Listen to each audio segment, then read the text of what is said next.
इस देश का मिडिल क्लास कमर तोड़ मेहनत करता है, लेकिन इस मेहनत के बावजूद मिडिल क्लास गरीब हो रहा है, अमीर नहीं हो रहा। जितने डेटा का पैसा हमसे लिया जाता है उतना डेटा हमें यूज करने दिया जाए, वो एक्सपायर ना हो। ये हमारे मेहनत के पैसे से खरीदा गया डेटा है। Sir, I demand in this August House to make paternity leave a legal right in India. Sir third मेरा प्रपोजल है no bank charges for not maintaining minimum account balance. खाने में खतरनाक मिलावट का मुद्दा, फूड अडल्ट्रेशन का। सर आज मैं प्री पेड प्लान के जो मोबाइल यूजर्स हैं उनकी ओर से दो समस्याएं उठाना चाहता हूं। सर पहली समस्या है कि रिचार्ज खत्म होने के बाद आउटगोइंग के साथ साथ इनकमिंग कॉल का भी बंद होना। दूसरी समस्या जो टेलीकॉम ऑपरेटर का 28 दिन का मंथली रिचार्ज। इस जीवन में दो ही चीजें निश्चित हैं, डेथ यानी कि मृत्यु, और दूसरा है टैक्स। 1 केजी अगर एक्सेस बैगेज हो जाए तो फ्लाइट आपसे हजारों रुपए का किराया वसूलती है, लेकिन कई घंटों के डिले के लिए क्या फ्लाइट हमें कॉम्पनसेट करती है? इंडियन पेपर लीक हमने देखा, देश भर में देखा कि कैसे पेपर लीक हुए, क्या उसमें माफियाओं का राज रहा और कैसे बच्चों का भविष्य आज अंधकार की कागार पे खड़ा हुआ है। क्योंकि एयर पोल्यूशन का सारा दोष देश के किसान पर मढ़ा जाता है, आज मैं उस किसान की आवाज उठाना चाहता हूं। सरकार से मांग करता हूं कि हेल्थ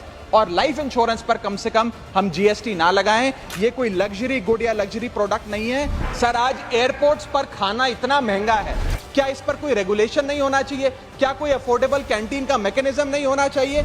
सर मैं बात कर रहा हूं जोमेटो और स्विगी के डिलीवरी बॉयज की। सर आज मैं इनका दर्द इस सदन में रखना चाहता हूं, और ये 10 मिनट की डिलीवरी का जो जुल्म है इसे समाप्त करना चाहिए। कहीं कैशलेस इलाज अचानक मना कर दिया जाता है, महीनों तक फाइल लटकाई जाती है, रीइंबर्समेंट नहीं मिलता।